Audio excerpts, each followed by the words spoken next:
ए राजा जी का हो गले के मोरे हरवा, हो गले के मोरे हरवा।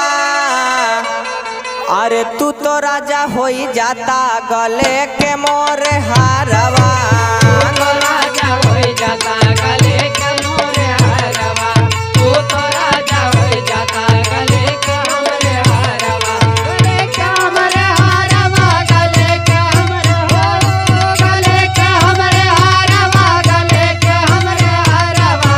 तू तो राजा हो जाता गले के हमरे हरवा, तू तो राजा हो जाता गले के हमरे हरवा।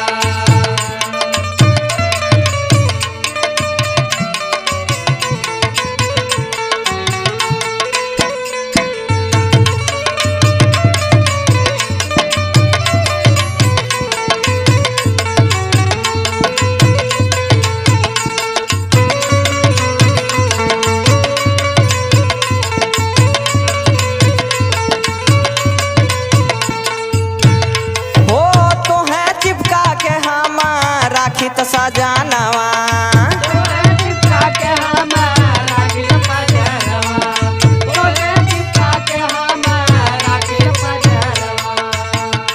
हो जैसे रहेला कलाई में कंगनवा, जैसे रहेला कलाई में कंगनवा, जैसे रहेला कलाई में कंगनवा।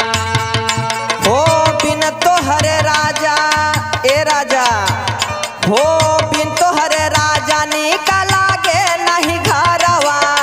तू तो राजा हो जाता गले के मोरे हारवा, तू तो राजा हो जाता गले के हमरे हरवा, तू तो राजा हो जाता गले के हमरे हरवा, गले के हमरे हरवा, गले के हमरे ओ, गले के हमरे हरवा, गले के हमरे हरवा। तू तो राजा हो जाता गले के हमरे हरवा, तू तो राजा हो जाता गले के हमरे हरवा।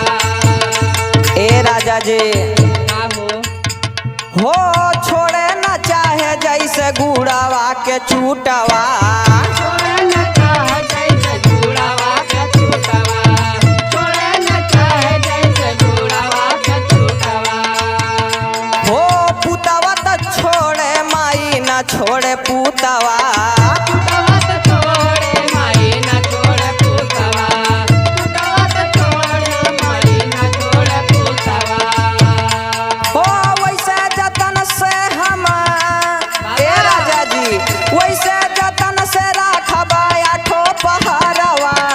तू तो राजा हो जाता गले के मोरे हारवा, तू तो राजा हो जाता गले का हमरे हरवा, तू तो राजा हो जाता गले का हमरे हरवा, गले के हमरे हरवा, गले के हमरे ओ, गले के हमरे हरवा, गले के हमरे हरवा। तू तो राजा हो जाता गले का हमरे हरवा, तू तो राजा हो जाता गले का हमरे हरवा।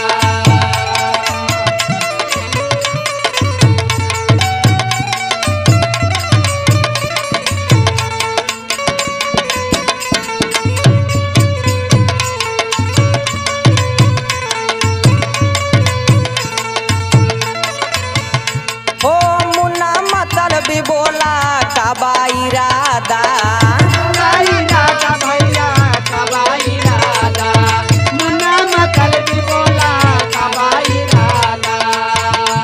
हो पूजा जे कैनी तब पौनी तोह के राजा, तो के राजा हो पहले तो के राजा, पहले तो के राजा हो पहले तो के राजा। हो मुन्ना मतलब भी बोला कबाई राधा, मुन्ना मतल भी बोला कबाई राधा, मुन्ना मतल भी बोला कबाई राधा। हो पूजा जे कैनी तब पौली तोह के राजा, पूजा जे कैली तब पौनी तो के राजा, पूजा जे कैली तब पौनी तो के राजा। हो हर बिना सुन लागे, हो हर बिना सुन लागे तो राजा हो जाता गले के